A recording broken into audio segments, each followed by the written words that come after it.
जिसके संबंध में सुखदेव नगर थाना में कांड दर्ज किया गया था और कार्रवाई की जा रही थी कि इसी बीच सिसई के विधायक श्री जिग्गा सुसारन होरो जी के द्वारा थाना प्रभारी जो महिला हैं ममता कुमारी को अनावश्यक रूप से असंसदीय भाषा का प्रयोग करते हुए बंधक बना लेने की धमकी दी गई और यह भी कहा गया कि हम रंग चढ़ा देंगे, रांची को पागल कर देंगे। यह जो भाषा का प्रयोग माननीय विधायक जी के द्वारा किया गया है, झारखंड पुलिस एसोसिएशन इसकी पुरजोर निंदा करती है और साथ ही साथ हम लोगों ने यह तय किया है कि इस विधायक के इस आचरण के विरुद्ध लिखित रूप में हम माननीय विधानसभा अध्यक्ष महोदय को देंगे, शिकायत करेंगे कि इनके आचरण की जांच कराई जाए और इनके विरुद्ध अनुशासनात्मक कार्रवाई की जाए।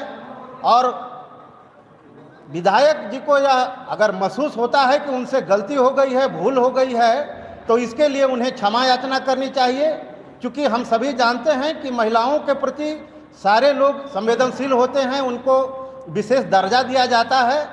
और जब वो बोल रही हैं, अपनी स्पष्टीकरण दे रही हैं कि हमने पुलिस भेजा था, कार्रवाई किया गया, बावजूद उसके वो कहते हैं कि चुप रहो, मुझे जो है सब पता है, मैं बंधक बना लूँगा, हमारे लोग जो है उग्रवादी बन जाएंगे, अपराधी घटना कारित करेंगे। ऐसा लगता है कि माननीय विधायक जी द्वारा यह उकसाने की कार्रवाई की जा रही है। विधि व्यवस्था बनाने की कार्रवाई होनी चाहिए, उकसाने की कार्रवाई की जा रही है। सरकार में बैठे हुए लोगों को चिंता करनी चाहिए कि पुलिस दिन रात यदि विधि व्यवस्था के संरक्षण में लगी हुई है तो उनका सहयोग दें।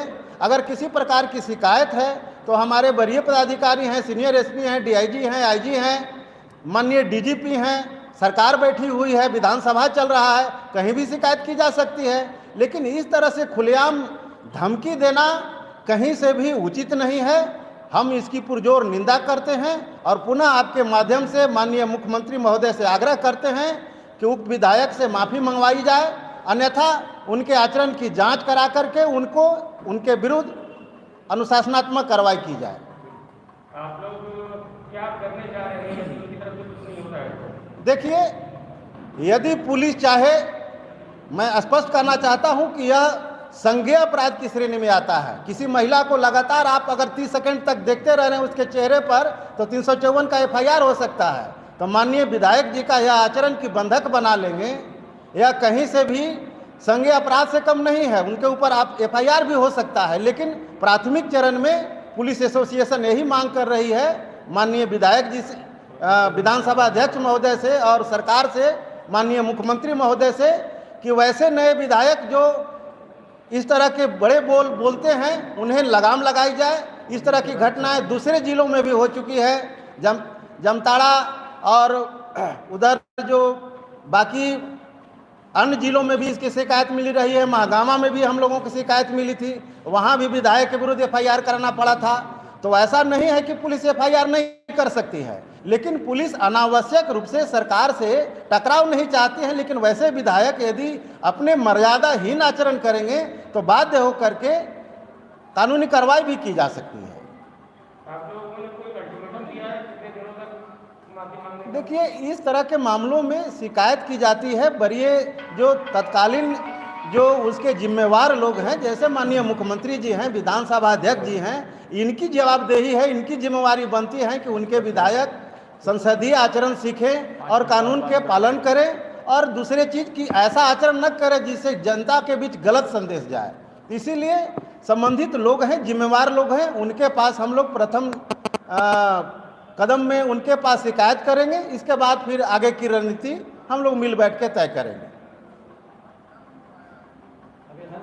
में भी पोषण सखियों पर जो लाठीचार्ज किया था, तो उसके जवाब में पोषण सखियों ने भी महिला थाना प्रभारी पर हमला कर दिया था, बाल खींचा था। तो उसके बारे में क्या कहेंगे? इस तरह की जो घटनाएं, देखिए, चाहे कहीं का भी मामला हो, मैं स्पष्ट करना चाहता हूं कि पुलिस हमेशा कानून के रक्षक की भूमिका में रहती है। जितने भी आंदोलन होते हैं, ऐसा लगता होगा कि पुलिस ही हमारे आंदोलन को विफल कर दिया, लेकिन हमारी मजबूरी है कि हम विधि व्यवस्था को बिगड़ने नहीं देंगे। शांति व्यवस्था को बनाए रखने के लिए कभी कभी बल का प्रयोग भी, न्यूनतम बल का प्रयोग किया जाता है। लेकिन सारे संगठनों से मैं पुनः आपके माध्यम से आग्रह करूंगा कि पुलिस का मूल काम है विधि व्यवस्था और शांति व्यवस्था को बनाए रखना। आपके क्या डिमांड है, आपका सरकार के साथ क्या मांग है, क्या डील हुई है, उससे पुलिस को कोई मतलब नहीं है। यह अभी जो घटना घटी है, पुलिस इसमें कहीं भी नहीं है। दो पक्ष आपस में लड़ रहे हैं, संयोग से दोनों ही ट्राइबल हैं, यह जमीन का मामला है। आप चाहते तो एक विधायक के नाते बैठ करके समझौता करा सकते थे। हमारे थाना प्रभारी को धमकाने से अच्छा था कि आपस में बैठ करके सुलह करा देते। तो मैं पुनः आपके माध्यम से वैसे संगठनों के लोगों को यह संदेश देना चाहता हूं कि कभी भी अनावश्यक रूप से पुलिस पर हमला नहीं करें, नहीं तो कानूनी कार्रवाई होती है, लोग जेल जाते हैं, वर्षों तक केस लड़ते हैं, इससे पूरा परिवार बर्बाद होता है। हम इसकी गंभीरता को समझते हैं, इसीलिए प्रथम दृष्टया हमें आपके माध्यम से यह मांग करते हैं और सारे तमाम विधायकों से मांग करेंगे, जितने भी हमारे माननीय विधायक महोदय हैं, सारे लोगों से मैं आग्रह करूंगा कि एक कॉमन जिसको बोला जाता है कि आचार संहिता, इसका पालन जरूर होना चाहिए। पुलिसकर्मी से अगर आपकी कोई शिकायत हो तो हमारे वरीय पदाधिकारी बैठे हुए हैं, निलंबन करेंगे, विभागीय कार्रवाई करेंगे, दंडित होंगे वो। लेकिन सीधे जा करके किसी प्रकार का धमकी देना, इसे मैं समझाना नहीं करूंगा, ये धमकी कहूंगा कि आप धमकी दे रहे हैं और पुलिस को धमकी देना संज्ञेय अपराध होता है। अगर विधायक जी अपने बातों पर कायम रहते हैं, विधायक की गलतियां नहीं मानते और सरकार भी उस पर कोई एक्शन नहीं लेती है, तो एसोसिएशन का क्या होगा? अगर विधायक जी के विरुद्ध सरकार अथवा माननीय विधानसभा अध्यक्ष के द्वारा कोई कार्रवाई नहीं होगी तो पुलिस एसोसिएशन स्वतंत्र है। हम पुलिस हैं, हम जानते हैं कि प्राथमिकी कैसे दर्ज की जाती है और चार्जशीट कैसे दिया जाता है, यह कानूनी कार्रवाई भी हो सकती है।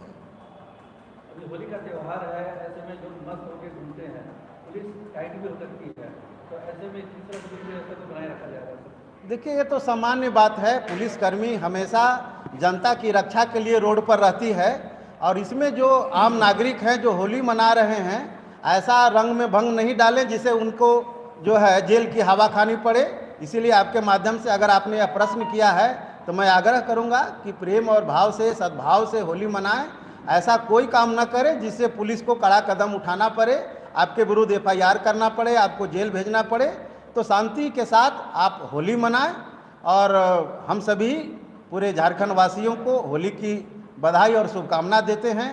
उन तमाम राज्य के सभी अपने पुलिसकर्मियों को हम हार्दिक बधाई और शुभकामना देते हैं कि इस कठिन परिस्थिति में भी, कोरोना काल में भी हम लोगों ने जनता की सेवा की और आज भी इस खुशी के माहौल में भी हम जनता के लिए रोड पर खड़े हैं।